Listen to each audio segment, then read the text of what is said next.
Bonjour. Quand je réalise des audits au sein des cabinets, je m'aperçois d'un point frappant qui se reproduit, je dirais, régulièrement. Ça concerne la communication praticien-assistante, que je peux qualifier de manière générale un peu artisanale. C'est une communication entre deux portes.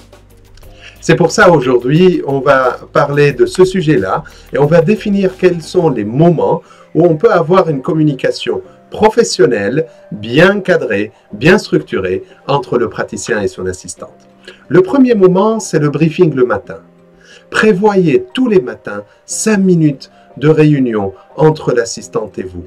Pendant ces 5 minutes, vous allez aborder le déroulement de la journée, ce dont vous avez besoin patient par patient pour que l'assistante puisse se programmer. Le deuxième point, c'est de définir avec elle les actions de logistique clinique. Tout ce qui concerne la logistique clinique, ça veut dire d'abord la stérilisation. À quel moment précis elle va s'occuper de la stérilisation courant la journée, mais aussi les commandes, mais aussi la relation avec le prothésiste. Le troisième point, c'est de définir avec elle les actions de logistique, je dirais, administrative. Est-ce qu'il faut appeler un tel patient? Est-ce qu'il faut envoyer tel courrier? Est-ce qu'il y a un patient? Est-ce qu'il y a un règlement d'un patient en particulier courant la journée? Tout ça doit être noté sur la feuille de briefing ce jour-là. Le quatrième point, c'est de définir avec elle quels sont les créneaux d'urgence, quelles sont les possibilités pour qu'on prenne des urgences ce jour-là. Et un dernier point auquel j'y tiens énormément, c'est de finir en se souhaitant une bonne journée. Commencer la journée avec une note positive, c'est quelque chose d'extrêmement important.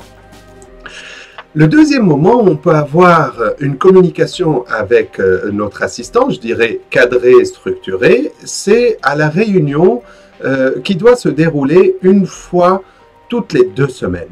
Je sais qu'il y a parfois des cabinets qui réalisent des réunions toutes les semaines d'une durée d'1 heure.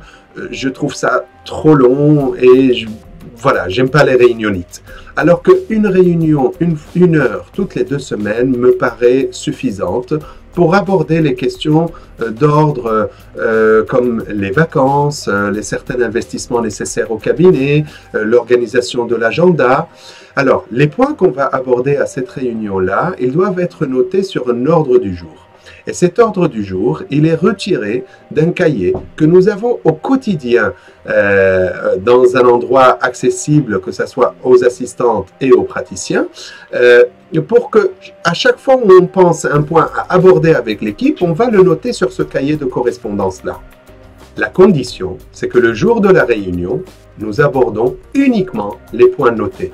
Et tout ce qui n'est pas sur l'ordre du jour, on va le repousser à la réunion suivante. C'est la seule manière qui nous permet d'éviter les réunionites ou les pertes de temps des moments où on se rencontre pour parler de rien. En fait.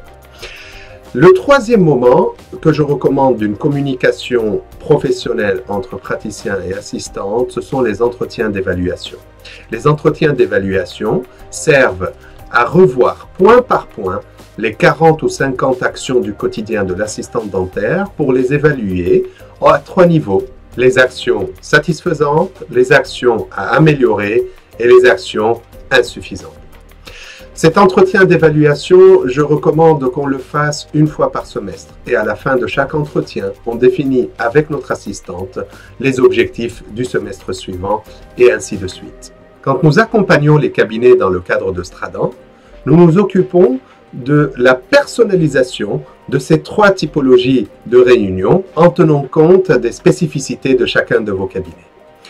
Si ce sont des sujets qui vous intéressent, n'hésitez pas à nous en parler. Je vous dis à très bientôt.